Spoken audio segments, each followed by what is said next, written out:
ethics in experiments continued. We have talked about rights of participants, the people who take part in your experiments in psychology.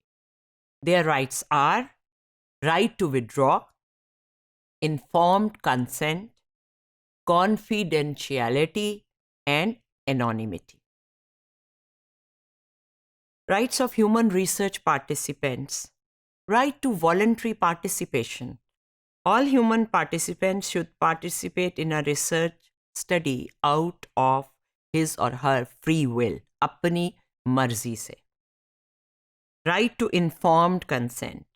All participants must know all things about the research they will be participating in. They should be informed of all procedures, risk and potential benefits the research will bring to participants. So they agree. ये जान के कि ये जो research हो रही है इसमें क्या प्रोसीजर यूज़ किए जाएंगे और ये जानने के बाद और ये स्टडी किस चीज़ के बारे में है और ये क्यों की जा रही है, हम ताकि बच्चों की लर्निंग हैबिट्स के बारे में कुछ जानें ताकि फिर उनको एजुकेशनली फ़ायदा हो सके, तो आपको बताया गया और फिर आप एग्री करें. इसको हम कहते हैं कि राइट टू इन्फॉर्म्ड कंसेंट. उन्हें इन्फॉर्म किया गया, फिर वो कंसेंट देते हैं, फिर इजाज़त देते हैं. Right to withdraw, participant should be allowed to decline to participate और to withdraw at any time. उनको इजाज़त होनी चाहिए. वैसे भी जो लोग खुश नहीं हैं किसी एक्सपेरिमेंट में हिस्सा लेते हुए, उनके पास ये फ्रीडम होनी चाहिए कि वो छोड़ दें और इनकार कर दें. डेफिनेशन क्या है एक विलिंग वॉलंटियर की, एक विलिंग पार्टिसिपेंट की, या एक वॉलंटियर पार्टिसिपेंट की जो कि वॉलंटरली उसमें शामिल हो रहा है. अब जो सब्जेक्ट पूल है, मसलन एक एक्सपेरिमेंट था डिप्रेशन और मेमोरी का, उस एक्सपेरिमेंट में अगर अंडर ग्रेजुएट स्टूडेंट्स हिस्सा ले रहे हैं जो कि ऑलरेडी साइकोलॉजी की इंट्रोडक्टरी क्लास पढ़ रहे हैं, तो क्या ये विलिंग पार्टिसिपेंट्स हैं, क्या ये वॉलंटियर पार्टिसिपेंट्स हैं, खुद अपनी मर्ज़ी से कर रहे हैं और उन्हें कोई प्रेशर नहीं है.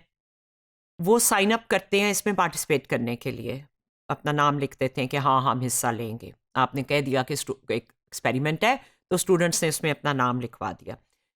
बहुत अक्सर ये होता है अमेरिकन रिसर्च में ज़्यादातर और भी यूरोपियन रिसर्च में कि उनको कोर्स का कोई क्रेडिट मिलता है कि आपको एक क्रेडिट मिलेगा, एक क्रेडिट आवर के बराबर जो आपने एक्सपेरिमेंट में हिस्सा लिया है. अगर उन्हें एक्स्ट्रा क्रेडिट मिलना है तो उन्हें वो अपनी मर्ज़ी से ही ले रहे हैं हिस्सा, ज़्यादातर चांस यही है.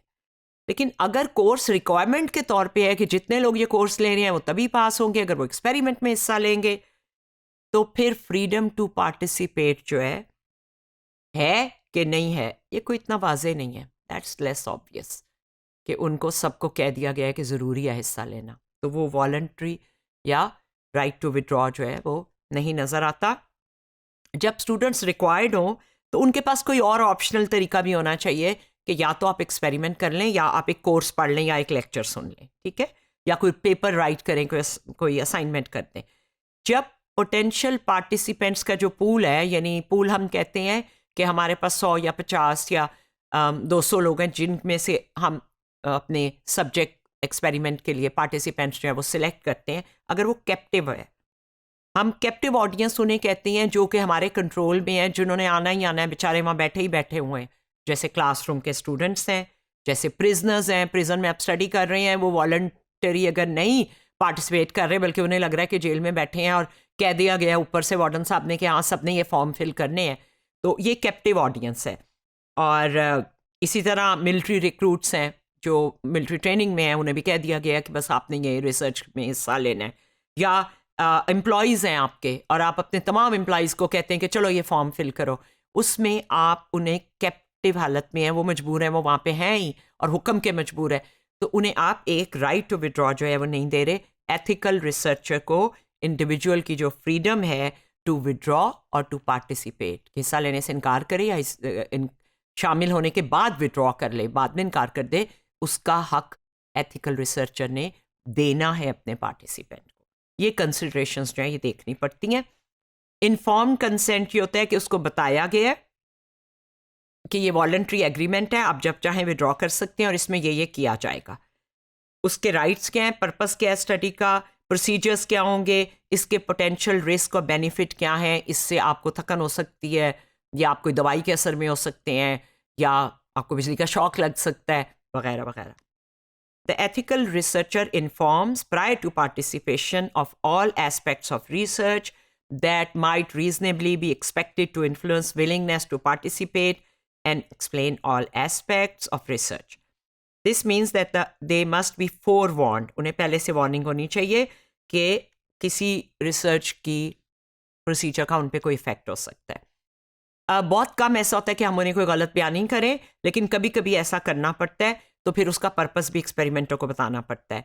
कभी कभी हम उन्हें मिसलीड करते हैं क्योंकि अगर हमने सही बात बता दी तो वो जेन्युइन रिस्पॉन्स नहीं देंगे लैब में, इसको भी मॉनिटर करना पड़ता है। मसलन अब वो कहते हैं कि हमने एक ग्रुप है उसमें सेम जेंडर है और ऑपोजिट जेंडर है, तो वो नेचुरली बिहेव नहीं करेंगे, इसलिए उन्हें ये कहा जाता है कि ये तो जी मेमोरी की टास्क है। एथिकल डिलेमा ये है, एक आपके सामने एक एथिकल प्रॉब्लम है, एक कि ये जो एक मसला है कि उनको अगर बता दिया तो वो सही रिस्पॉन्स नहीं देंगे, तो अगर नहीं बताया गया तो फिर जो है वो अनएथिकल है। ऐसे केसेस में जहाँ हार्म हो वहाँ डिसेप्शन जो है वो क्लियरली अनएथिकल है। अगर माइनर रिस्क हो तो फिर सोचना पड़ता है कि करनी है कि नहीं करनी। पोटेंशियल बेनिफिट और कॉस्ट क्या है रिसर्च की, उसको देखना होता है। कॉन्फिडेंशियलिटी, जैसे हमने कहा, उनके बारे में किसी को बताना नहीं है और जो वो आपको बता रहे हैं वो किसी से शेयर नहीं करना। रिसर्च की डेटा जो है उसे सेव करना है अपने कंप्यूटर में जिससे कोई और ना देख सके। अगर कोई ऐसा आ ही गया है जिसकी जान खतरे में या उसके ज़रिए किसी और की जान खतरे में या वो बीमार है, तो कभी कभी उसकी दी हुई इन्फॉर्मेशन शेयर करनी पड़ती है। कभी कभी ऐसा हो जाता है, बट यूजुअली हम कॉन्फिडेंशियल रखते हैं। एनोनिमिटी, कई दफ़ा रिसर्चर को भी नहीं पता होता कि किस पार्टिसिपेंट ने क्या दिया है, तो हमारे लिए भी एनोनिमस है। ओवरऑल भी वो डेटा एनोनिमस है, हम नंबर डाल देते हैं, मिस्टर XYZ या मिस ABC जो है उस नाम के साथ हम नहीं रखते। The research is anonymous.